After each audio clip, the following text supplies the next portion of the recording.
ah mbokk mi jaaxle jeex na ci wàllum néew kàttan ak Royal King Honey da koy saafara daar bépp gàllankoor boo am ci néegum sëy moo xam da ngaa foowee sa bopp wala sax mu dab la stress tax lal bi doo ca yàgg jëlal Royal King Honey mu roof la kàttan gu tar da ngay yàgg muy gën a neex bu fekkeet mag moo waral nga amee impuissance nee naa la jël ko rek daal di dellu ci say 18 ans dina la musal tim ci maladie cardiovasculaire nee naa la lépp ñoo ngi ko defaree ci lem ak gàncax amul benn effet secondaire jokkool ak ñoom ci numéro yii 78 922 00 00 foo mën di nekk ci biir réew mi ak ci bitim réew ñu wan la nan la ak naka la kon nag ñàkk koo jëfandikoo daal wóoru Royal King Honey mooy buuru garab yi.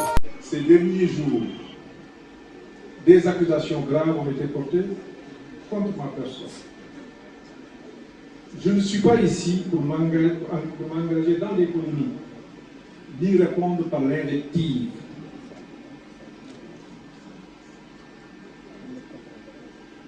Parce que les attentes du pays sont ailleurs. Je dois néanmoins rétablir la vérité. Avec sincérité et sérénité. Et rappeler les faits.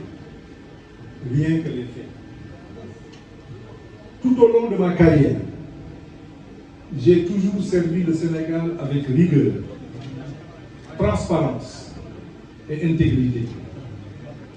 Aucun acte, aucune écriture ne peut être imputée dans quelque gestion frauduleuse ou malversation que ce soit.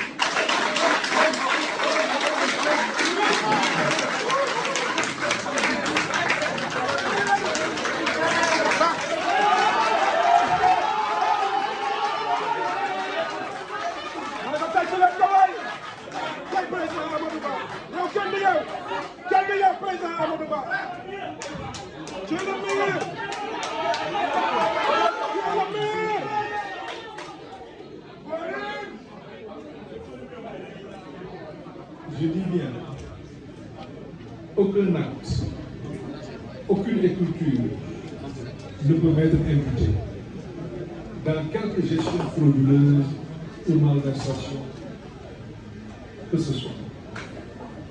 Et je le dis avec foi, fermeté et solennité. Je n'ai jamais été épinglé dans aucun rapport.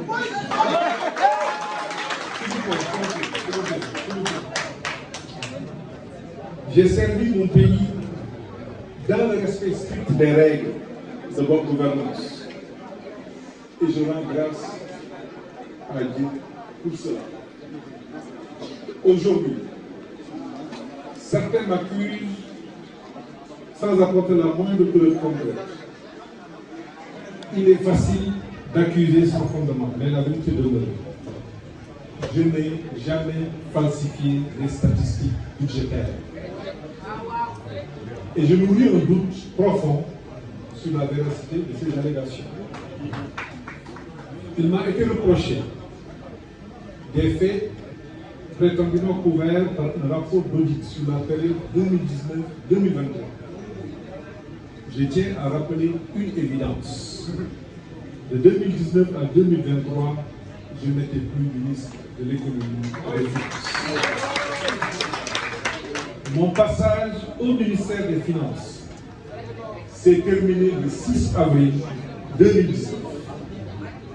Alors qu'on m'explique comment pourrais-je être tenu responsable des faits qui se sont produits à une époque où je n'étais pas aux commandes du ministère des Finances.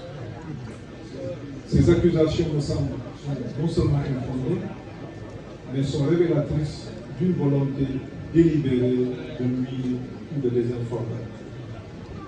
L'honnêteté intellectuelle et la rigueur devraient être les bases du débat.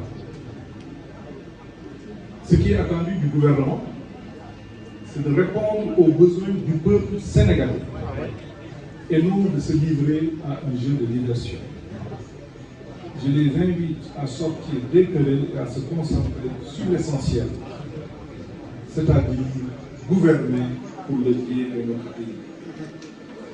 Mesdames et messieurs, chers compatriotes, je tiens aussi à préciser clairement, depuis mon entrée dans le gouvernement en septembre 2013, aucun terrain ne m'a été attribué.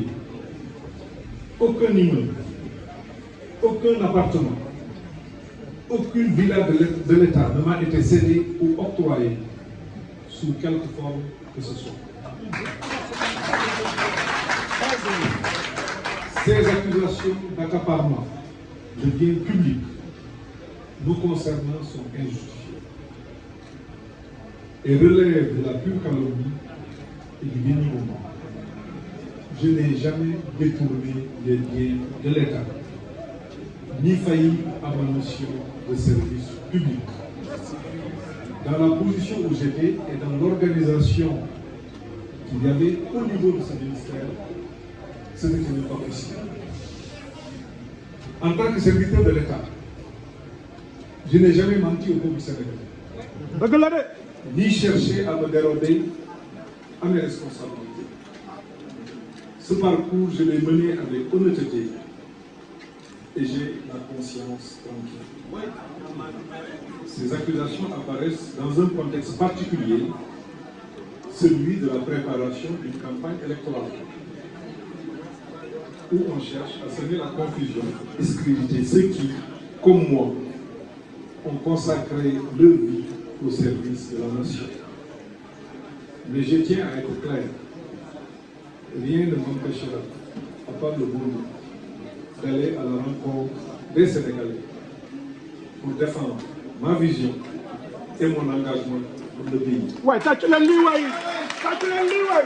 Je continuerai à travailler avec la même détermination pour notre peuple, avec la foi inébranlable à la transparence et l'intégrité. Je le ferai en respectant l'ensemble des lois et règlements de ce pays. Mesdames et messieurs de la presse, mes chers compatriotes, il est essentiel de rappeler les faits et de dresser un bilan objectif de mon passage à la tête du ministère des Finances. J'ai eu l'honneur d'être un des artisans du plan Sénégal émergent, en particulier de son premier plan d'action prioritaire.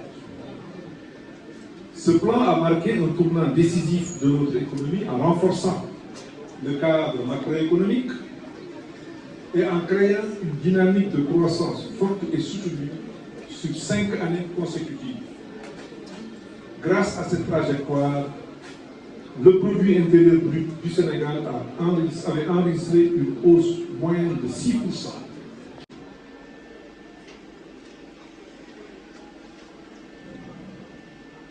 Au lieu de s'attaquer aux vrais défis,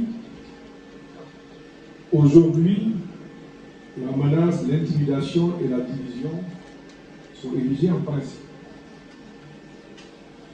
Les autorités cherchent à faire taire les voix discordantes plutôt que de rassembler et de construire un avenir commun. Le peuple sénégalais mérite mieux que cela. Le pouvoir ne s'exerce pas dans la peur ou la contrainte.